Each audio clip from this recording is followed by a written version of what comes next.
What I want to do now is just to give you like a simplified overview of what it is to carry out a research.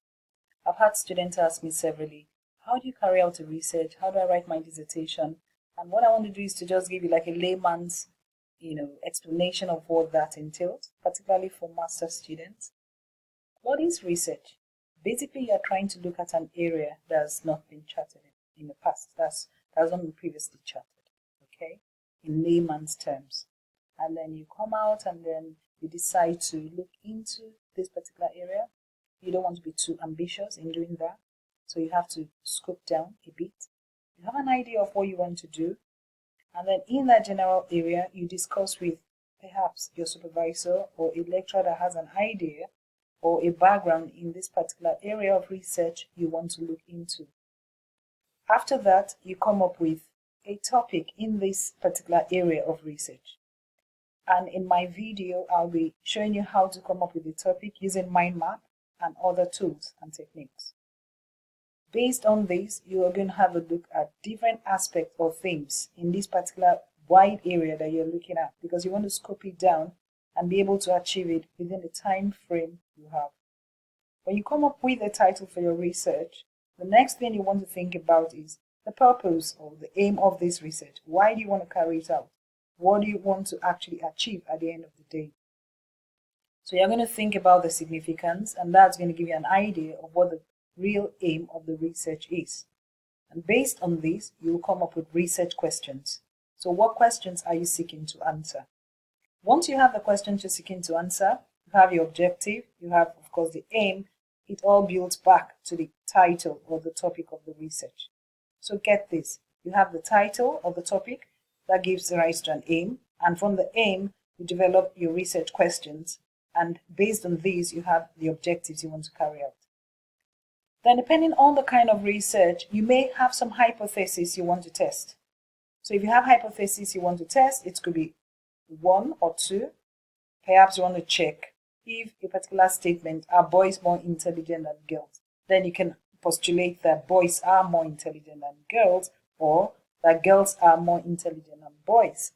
Then when you finish your research, after you've carried out your data analysis, you'll be able to prove it right or wrong. Okay, so initially you're assuming, but at the end you'll be able to now, from your data, based on the people you have sampled, you'll be able to now say yes or no. That hypothesis was right or that hypothesis was wrong. So once you have all of these basic things, you are now ready to carry out your research. You write the introductory chapter. This is just going to be a very brief introduction, because the introductory chapter actually is what you write last. So you have to come back to the introductory chapter. So based on this, you now start reviewing your literature. You've spoken with your supervisor at this point to ensure that he or she is happy with what you're doing, and it's been scoped appropriately, and that your verbs have been smart. That's your terms. You've ensured that you're using Bloom's taxonomy. I'm going to touch on all of these again later in the other videos that will follow. So you ensure now at this point that you're ready to carry out your literature review. The best way to carry out this literature review is to revisit your topic, your research questions, so you are sure that when you're actually having your discussions in your discussion chapter, all the concepts you've identified, you're able to actually cover them effectively. So based on the topic and based on the research questions, you'll draw out concepts that you're going to cover as themes in your literature review. So you start reviewing literature based on what people have done. And these sources, these journal articles, these books have to be recent, perhaps the last 2-3 years. But if you're actually trying to develop a model, then you have to go back, far back, to when the concept actually started. So reviewing literature in this area will not be too much, but the others have to be quite a lot of them. So the topical ones, the recent ones, have to be the last 2-3 years, based on what you find in these different areas or the different themes that you are, reviewing articles on. Once you've started that, you pause and then you move on to the next bit. While you're carrying out a literature review, you must understand that that is one chapter you write till the end. So you don't really finish writing your literature review. You just keep updating it as you go along. But you have to do some substantial amount of it, say like 70% of it, to give you a very good understanding of what you're doing. Because basically, like I said, you're telling a story. The first bit of the story is introduction. Tell us what you want to do. And then the second bit is literature review. Tell us what people have done in the past in this area of research.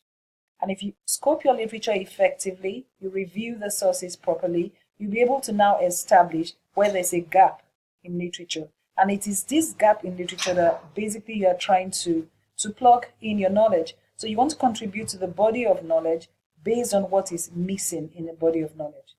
And that is what the research really is about. Okay? So after you've established that, you move on then to your methodology. Looking at your methodology, what you're telling us here is, okay, people have carried out research in this area. This is how they've done it, but this is how I want to do my research because, okay? So 3 key things. How has it been done in the past, or how can it be done? Why did they do it that way? And then how you want to do it and a justification for why you want to do it this particular way you've decided to do it. All right? So these are the things you want to look at. And I normally would advise students to use a framework, to do this, like Saunders et al., the onion, the research model. So each layer representing an aspect you want to focus on. So what is your philosophy? Where do you believe knowledge resides?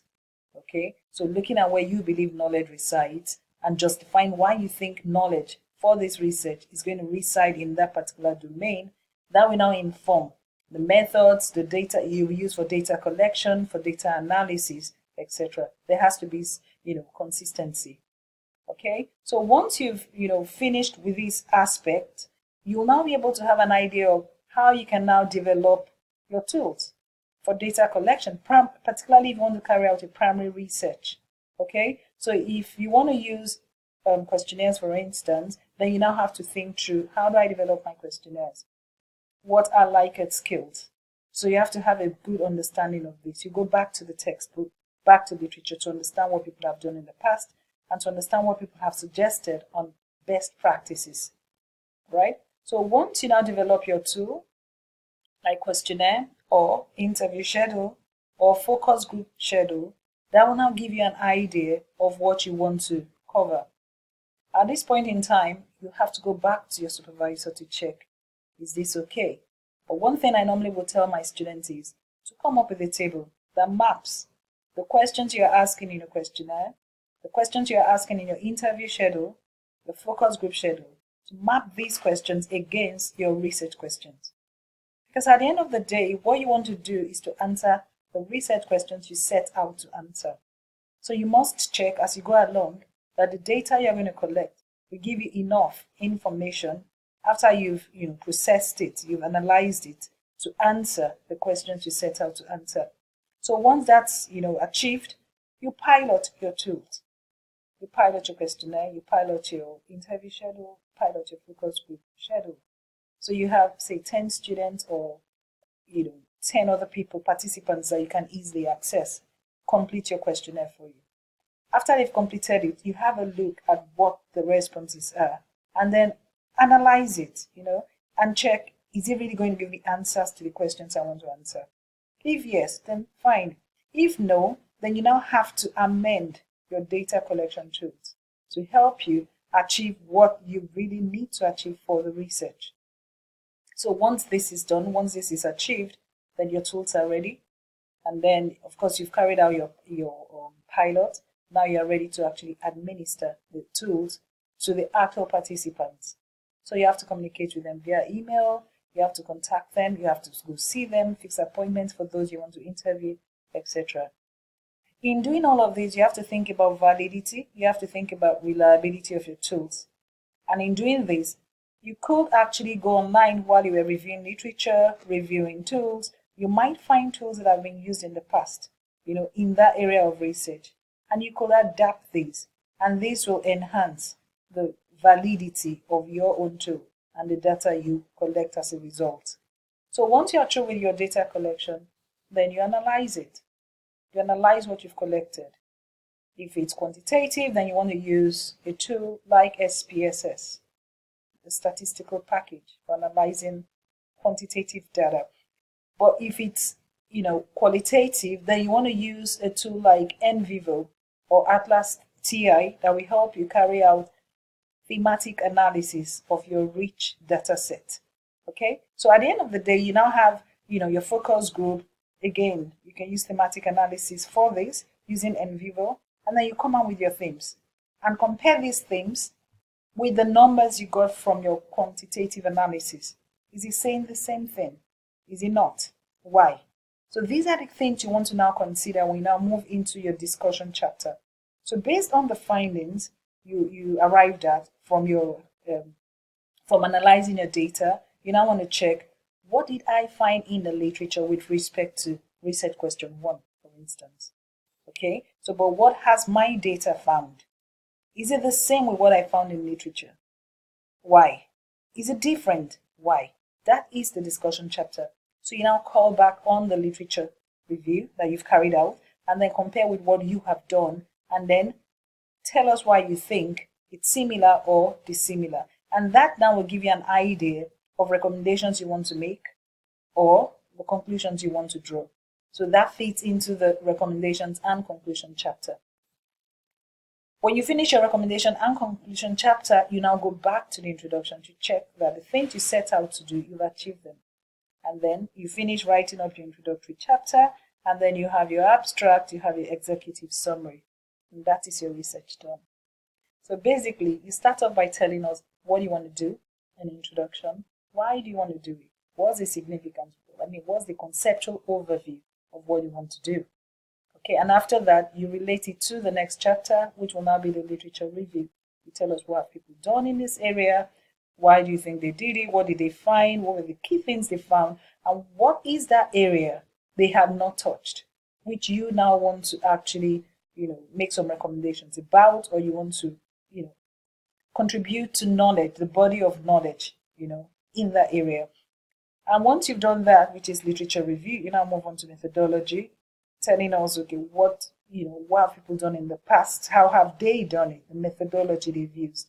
And then how do you want to do it? Why do you want to do it that way? And then based on that, you're able to develop your tools, collect your data, analyze it, and then come up with your findings with respect to each of these research questions. And move on from that to now check. Now you're discussing, this is what I found, this is what they found in literature review. There are differences in these areas because of this, or similarities because of that. So, and then based on this analysis, critical evaluative analysis, you'll be able to now come up with your recommendations and your conclusions. So stay tuned and then look for the respective area. I recommend really that you should go step by step, just look at the different chapters. I'll make them very brief. And then if you have questions, I'm very happy to answer as we go along, okay? So thanks.